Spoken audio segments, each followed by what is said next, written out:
అండి, నేను మీ Gautami. Welcome to Dugupoti Gautami's kitchen. ముందుగా అందరికీ శ్రీరామనవమి శుభాకాంక్షలు అండి. ఈరోజైతే ముందుగా శ్రీరామునికి ఇష్టమైనటువంటి పానకం, వడపప్పు, ఇంకా చనిమిడి అందరూ నైవేద్యంగా దేవుడికి సమర్పిస్తూ ఉంటారు. ముందుగా మనం చేసే ఏ ప్రసాదాలైనా సరే దేవుడికి ఎంతో పవిత్రంగా పెడతాం కదండి. అందుకే నేనైతే ఇలా గిన్నెకి బొట్లు పెట్టుకుంటున్నాను. ముందుగా ఇందులో అయితే నేను పానకం చేస్తున్నానండి. ఇది వేసవి తాపాన్ని తగ్గించి మన ఒంటికి చలువ చేసి హెల్త్కి చాలా మంచిదండి. మనం మామూలుగా బెల్లం పానకం చేసి తాగమంటే తాగం కదండి. అందుకే ఇలా ఫెస్టివల్స్కి దేనికైనా పెడతారు.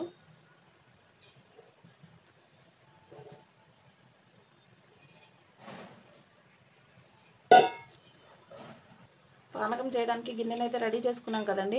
ముందుగా ఇప్పుడు మనం బెల్లాన్ని అయితే తురుము పెట్టుకుందాము. మనం మామూలుగా బెల్లం దంచినట్లయితే అది ఉండలు ఉండలుగా ఉండి సరిగా కరగదు కదా.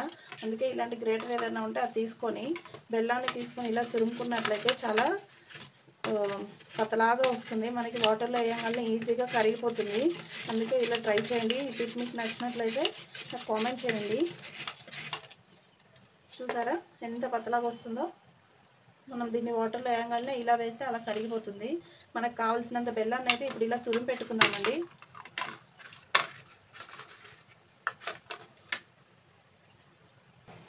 పానకానికి ఎంత బెల్లం కావాలో అంతైతే తురుము పెట్టుకున్నాం కదండి. తర్వాత మనం రోట్లో మనకి ఎంత ఘాటు కావాలో 1 లీటర్ మనం చేసుకున్న క్వాంటిటీని బట్టి దానికి ఎన్ని మిరియాలు అయితే సరిపడతాయో అన్ని మిరియాలు తీసుకోవాలి. ఇందులోనే ఒక 4-5 ఇలాచీ వేసుకోవాలండి. తీసుకొని వీటిని అయితే ఇప్పుడు మనము మెత్తగా దంచుకుందాము. చూడండి మెత్తగా పొడైపోయింది. ఇప్పుడైతే మనం దీన్ని తీసి ఒక చిన్న బౌల్లో పెట్టేసుకుందాం. చూడండి మొత్తం దీంట్లో వేసేసుకుందాము.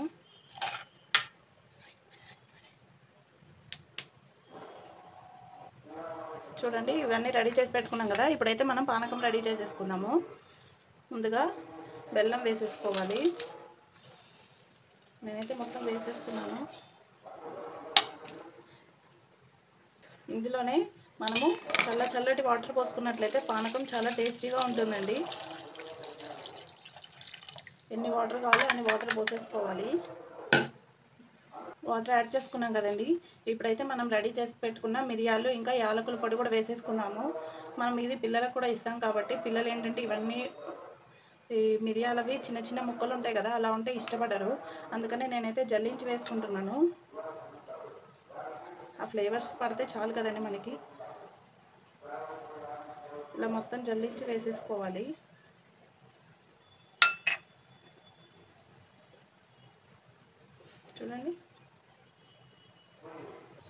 చూడండి మనం బెల్లం దంచి వేసుకున్నాం కదా, అప్పుడే కరిగిపోయింది. చాలా చిన్న పీసెస్ మాత్రమే ఉన్నాయి. దీన్ని అయితే ఇలా ఒక 4-5 టైమ్స్ కలుపుతూనే ఉన్నామంటే మనకు కొంచెం కూడా కరిగిపోతుంది. ఫైనల్గా ఇందులో అయితే మనము కొన్ని తులసాకులు కూడా వేసేసుకుందామండి. చూడండి శ్రీరాముడికి ఇష్టమైనటువంటి పానకం అయితే రెడీ అయిపోయింది. ఇప్పుడు మనం వడపప్పును కూడా రెడీ చేసేసుకుందాం. నేను ప్రసాదంగా చలిమిడి కూడా చేస్తాను అన్నాను కదండి. మనము ఎర్లీ మార్నింగ్ లేవగానే స్నానం చేసేసి అప్పుడే మనం ఈ బియ్యాన్ని నానబెట్టుకున్నట్లయితే మనకు సరిపోతుంది. మనం ఇవన్నీ రెడీ చేసుకునే వరకు బియ్యం అయితే నానిపోతాయి. దీనిని నీట్గా వాష్ చేసి ఒక కాటన్ క్లాత్ మీద ఆరేస్తే వాటర్ అన్నీ డ్రై అయిపోతాయి కదండి కొంచెం. అప్పుడు మనం దీన్ని మిక్సీ పట్టుకోవాలి. ఇప్పుడైతే నేను దీన్ని వాష్ చేసేసుకుంటాను ఒకసారి. ఇలా మనం వాష్ చేసుకున్న బియ్యాన్ని ఏంటంటే ఇలా కాటన్ క్లాత్ మీద ఆరేసుకోవాలి. నేనైతే దేవుడి వరకే చేస్తున్నాను కాబట్టి కొంచెమే నానబెట్టుకున్నాను. చూడండి ఎక్సెస్ ఆఫ్ వాటర్ అంతా పోతుంది. మనం వడపప్పు రెడీ చేసుకునే లోపు ఈ వాటర్ అంతా పోయి బియ్యం అనేది మనకి మిక్సీ పట్టుకోవడానికి వీలుగా వస్తుంది పొడి పొడిగా. ఇలా పతలాగా ఆరేసుకోవాలి.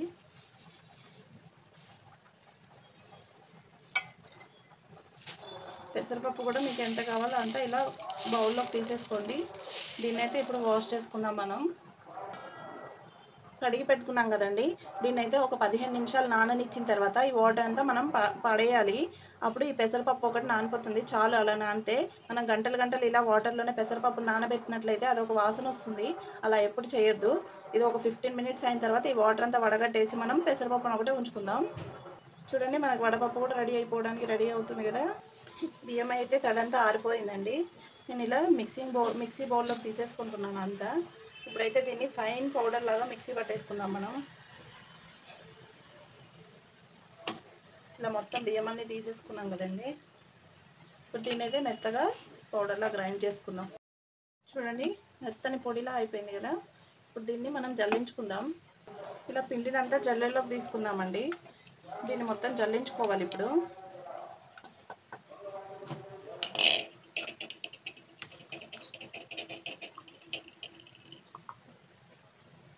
ఇలా మొత్తం తీసేసుకుందాం.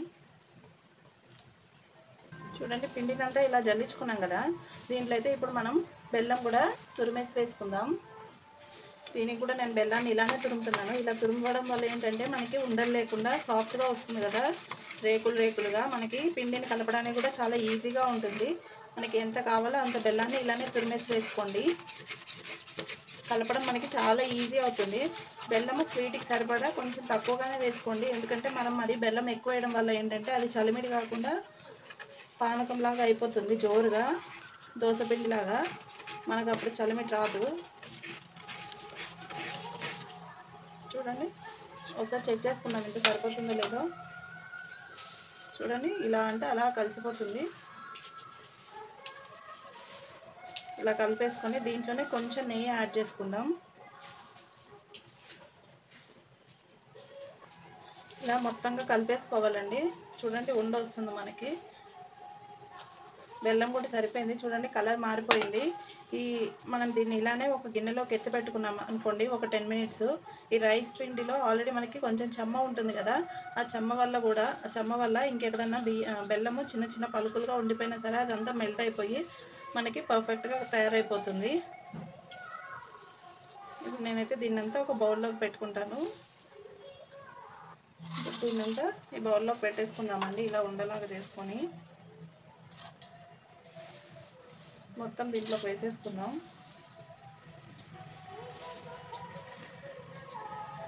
ఇలా గట్టిగా ఒత్తి పెడదాం.